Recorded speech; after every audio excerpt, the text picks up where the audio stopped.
उसमें नुकसान होगा। जी। देखिए, दो तीन चीजें हैं जो इस बातचीत से निकल के आ रही है। हम जब कह रहे हैं कि आम आदमी पार्टी का परसेंटेज, वो कह रहे हैं बढ़ गया, हमारा वोट शेयर बढ़ गया है, 4% आप कह रहे हैं, तो मैंने देखा नहीं, वो कह रहे हैं 4%, मैंने सुना है शायद रहे हैं। खैर, 2% और 4% की बात नहीं है। बात यह है कि पहले कितना परसेंटेज था जिस पर 4% या 2% बढ़ गया। आप मतलब पहले तो कोई परसेंटेज था ही नहीं ना, आम आदमी पार्टी कहां थी पिछले चुनाव में। तो हम तुलना बीजेपी के या आम आदमी पार्टी के वोट शेयर की किस चीज से कर रहे हैं?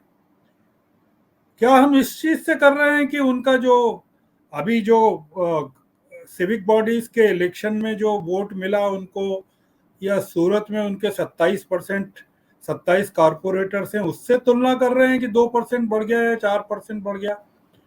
तो मैं इसको कोई सीरियसली नहीं ले रहा हूं कि उनके दावे को भी नहीं ले रहा हूं और अपनी बातचीत को भी नहीं ले रहा हूं कि उनका कोई वोट शेयर बढ़ गया है या कम हो गया है, क्योंकि वो मैदान में थे नहीं।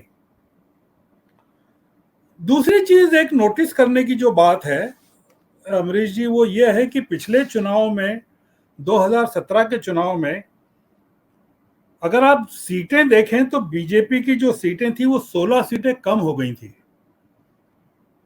जबकि नरेंद्र मोदी सत्ता में थे दिल्ली में, और उनका जो वोट शेयर था वो 1.15% बढ़ा था बीजेपी का सिर्फ, और यही कांग्रेस थी और यही राहुल गांधी थे, और इनकी 16 सीटें बढ़ गई थी, और इनका वोट शेयर जो था वो 2.57 से बढ़ गया था। हम लोगों को गुजरात के चुनाव को लेकर दो चीजें, तीन चीजें अलग तरीके से सोचना चाहिए। ये जो अजय जी ने कहा और तमाम लोगों ने कहा, भारतीय जनता पार्टी इस समय सबसे ज्यादा चिंतित है, और उसकी चिंता के कई कारण हैं। मतलब एक कारण आम आदमी पार्टी नहीं है, मतलब आम आदमी पार्टी कुछ नहीं करने वाली है गुजरात में। वो खुद भी नहीं जानते हैं कि उनको कितनी सीटें मिलेंगी। उनके खुद के जो अनुमान हैं वो केवल 20 सीटों पर फोकस कर रहे हैं, और वहां उनको 10-12 सीटें मिल सकती हैं, जो बड़े से बड़े अनुमान हैं। तो आम आदमी पार्टी का जो रोल है वहां, वो सरकार बनाने का कोई रोल नहीं है, वो गुजरात में अपनी प्रेजेंस को दिखाने का रोल है। मतलब अब दूसरा एक मुद्दा यह है कि आम आदमी पार्टी, आप मुझे बता दीजिएगा कब रुकना, मैं रुक जाऊंगा अमरीश जी। बोलिए, आप बोलिए बोलिए, बिल्कुल तो बोलिए। आम आदमी पार्टी की जो भूमिका है वो दो चीजों को लेकर है। एक तो ये है कि कांग्रेस को वहां से डिसलॉज करना चाहते हैं वो, और दूसरा ये कि बीजेपी की कई सीटें ऐसी हैं, 25 के करीब 26 सीटें ऐसी हैं जहां 10,000 से कम के मार्जिन से उनकी जीत हुई थी पिछले चुनाव में। तो उस स्पेस को वो ऑक्यूपाई करना चाहते हैं। मुझे नहीं लगता है कि आम आदमी पार्टी का बहुत बड़ा इम्पैक्ट इस चुनाव में होगा, पर निश्चित रूप से उन लोगों को जल्दी नहीं है। उनको जल्दी इसलिए नहीं है कि उनको 2024 की तैयारी में, अगर वो लोकसभा के लिए कुछ इसका भूमिका बना सके गुजरात में, तो वो उनके लिए बड़ा गेन होगा। देखिए, भारतीय जनता पार्टी इस समय सबसे ज्यादा परेशान है। आर के मिश्रा जी ने भी कहा, अजय शुक्ला जी ने भी कहा, राजेश बादल जी और अनिल सिन्हा जी ने भी कहा कि भारतीय जनता पार्टी को चिंतित होने का कोई कारण नहीं है, गेन होने वाला है। भारतीय जनता पार्टी में इस समय जो चिंता का सबब है वो कई कारणों से है। कुछ चीजें नोट करने काबिल हैं कि प्रधानमंत्री अपनी इतनी व्यस्तताओं के बावजूद हर दूसरे तीसरे दिन गुजरात जा रहे हैं, और छोटी से छोटी चीज, छोटे से छोटे पुल और छोटी सी छोटी परियोजनाओं के उद्घाटन कर रहे हैं प्रधानमंत्री। जब प्रधानमंत्री नहीं जाते हैं तब गृह मंत्री वहां चले जाते हैं। होम मिनिस्टर कल वहां जा रहे हैं, गुजरात जा रहे हैं। जो नोट करने की बात है कि अखिल भारतीय अध्यक्ष जेपी नड्डा आज तक नहीं गए हैं गुजरात में। नोट करने की बात है कि स्टेट प्रेसिडेंट सीआर पाटिल की कोई भूमिका नहीं है वहां। अगर आप पूछें कि सीआर पाटिल वहां क्या कर रहे हैं, नवसारी के से सांसद हैं वो पार्टी के, तो क्या प्रधानमंत्री उनसे बात भी करते हैं या उनकी तरफ देखते भी हैं? भारतीय जनता पार्टी में अंदरूनी तौर पर आम आदमी पार्टी की उपस्थिति को छोड़ दीजिए आप, वो जो नुकसान कांग्रेस को पहुंचाएंगी उसका फायदा बीजेपी को मिलना है कि नहीं मिलना है, ये देखने की बात है, या आम आदमी पार्टी को कितना फायदा मिलेगा।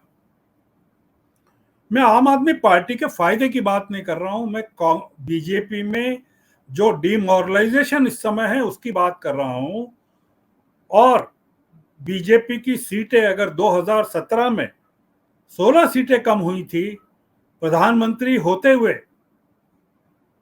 नरेंद्र मोदी के दिल्ली में, इस बार भी सीटें कम होती है तो ये प्रधानमंत्री के लिए, लोकसभा के लिए भी चुनौती है, 26 की 26 सीटों के लिए चुनौती है गुजरात से, अखिल भारतीय स्तर पर उनकी प्रतिष्ठा के लिए चुनौती है, और भारतीय जनता पार्टी में उनके प्रभुत्व को लेकर चुनौती है।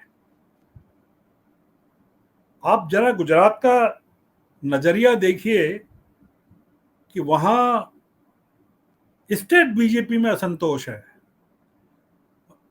जिन लोगों को निकाला गया है मंत्रिमंडल से, आप क्या समझते हैं कि नितिन पटेल जिनको हटाया गया कैबिनेट से, वो काम करने वाले हैं? वहां जितने गुट हैं, क्या आनंदीबेन का गुट जो है वो अमित शाह का कहना मानेगा? तो बीजेपी में जिस तरह की आपसी लड़ाई है और जनता में जो असंतोष है, जिस पर वो अरविंद केजरीवाल उंगली रखे हुए हैं, अरविंद केजरीवाल किन लोगों से बात कर रहे हैं?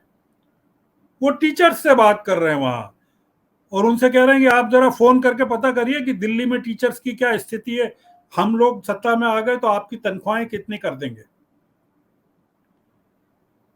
वो पुलिस वालों से बात कर रहे हैं, वो सफाई कामगारों से बात कर रहे हैं, वो छोटे छोटे शॉपकीपर से बात कर रहे हैं, वो युवाओं से बात कर रहे हैं कि आपको हम बेरोजगारी का भत्ता देंगे। गुजरात की तरफ हमको ध्यान इसलिए देना चाहिए कि गुजरात में जो चल रहा है उसको लेकर प्रधानमंत्री बहुत ज्यादा चिंतित हैं, भारतीय जनता पार्टी बहुत चिंतित है, और सारे के सारे जो भारत की राजनीति है वो गुजरात को देख रही है कि वहां से क्या निकलता है। इसी साल के आखिर में चुनाव है, और इसके गुजरात के परिणाम जो हैं 2023 में जो बाकी जो राज्य हैं, 8-9 राज्य जहाँ के विधानसभा के चुनाव होने हैं, उनको प्रभावित करने वाले हैं। तो मैं इसको, और वहां बीजेपी का जो हाल है, आप देखिए कि तीसरे मुख्यमंत्री बनाए गए हैं 5 साल में, तो वहां बीजेपी का कहना है कि भाई अगर आप पिछले 15 साल से मुख्यमंत्री नरेंद्र मोदी चुनाव जितवा रहे थे गुजरात में, तो इस बार भी नरेंद्र मोदी जितवाएंगे। तो वहां बीजेपी का ऑर्गेनाइजेशनली कोई अस्तित्व नहीं है।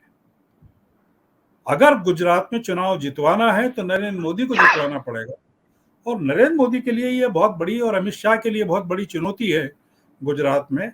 आम आदमी पार्टी के लिए कोई, मतलब वो जो भी मिल जाए उनको भागते भूख की लंगोटी काफी वाला मामला है। उनको सीटें कितनी मिली थी, और मतलब 99 सीटें मिली थी भारतीय जनता पार्टी को, और अभी 111 है। वो सीटें कहां से आई? वो डिफेक्शन से उन्होंने प्राप्त की।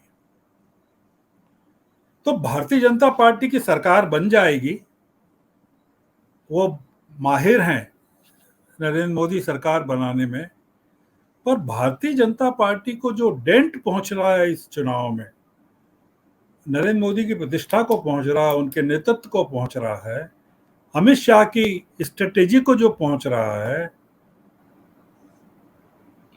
और भारतीय जनता पार्टी के संगठन को जो डेंट पहुंच रहा है कि वो कहां है। सीआर पाटिल को लेकर जिस तरह के आरोप लगाए जा रहे हैं वहां, जो स्टेट प्रेसिडेंट को लेकर, मतलब स्थिति यह है कि स्टेट प्रेसिडेंट को चुनाव के तत्काल बाद हटा दिया जाएगा या जा सकता है। वो आज नहीं हटा सकते क्योंकि उसका इम्पैक्ट अलग तरीके से पड़ेगा। तो गुजरात की पॉलिटिक्स को मैं आपके नजरिए से या केजरीवाल के नजरिए से नहीं देखना चाहता। वो हर हफ्ता वहां की यात्रा कर रहे हैं, उनका जो फोकस है वो जो सेमी अर्बन एरियाज हैं वो है, उनका जो फोकस है वो सूरत की सीटें हैं, जहां वो कह रहे हैं कि हम जीतने वाले हैं इतनी सीटें, बीच में से 12 सीटें जीतेंगे या कितनी जीतेंगे, 7 सीटेंगे, 12 में से 7 जीतेंगे। सौराष्ट्र का कुछ इलाका है, ये अनिल सिन्हा जी ने पाटीदार वोट का कहा। सारे के सारे पाटीदार जो हैं बटे हुए हैं। आज की तारीख में कोई कह नहीं सकता कि पाटीदार किसको वोट देने वाले, कि वो कांग्रेस को देंगे, कि बीजेपी को देंगे, कि आम आदमी पार्टी को देंगे। डिवाइडेड है पूरे के पूरे पाटीदार। तो ये जो गुजरात की पॉलिटिक्स का जो नक्शा है अमरीश जी, वो मैं अभी कोई दावा करना नहीं चाहता कि क्या होगा वहां। मैं तो बड़ी फ्लूइड सिचुएशन है और हर दिन बदल रही है वहां की सिचुएशन। तो हमको आने वाले दिनों की वहां की राजनीति पर नजर रखना पड़ेगी और देखना पड़ेगा कि वहां आखिर क्या हो रहा है और सरकार क्या कर रही है। वहां जनता का असंतोष इस समय जो बढ़ रहा है, हर सेक्शन में बढ़ रहा है।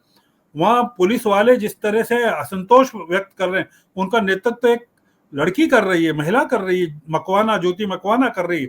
वहां 80,000 कांस्टेबलरी में लोग हैं। ये चीज नजर नहीं आ रही है किसी को कि गुजरात में इस समय वहां के कर्मचारी क्या मांग कर रहे हैं, वहां के पुलिस वाले क्या मांग कर रहे हैं, वहां के और तमाम लोग क्या मांग कर रहे हैं। गुजरात का पूरा जो लैंडस्केप है, चुनावी लैंडस्केप, वो 2017 के बाद से पूरा का पूरा बदल चुका है। जी मिश्रा जी, मैं आपके पास फिर आऊंगा। भारतीय जनता पार्टी वाकई संकट, वैसे में कहीं दो राय नहीं है।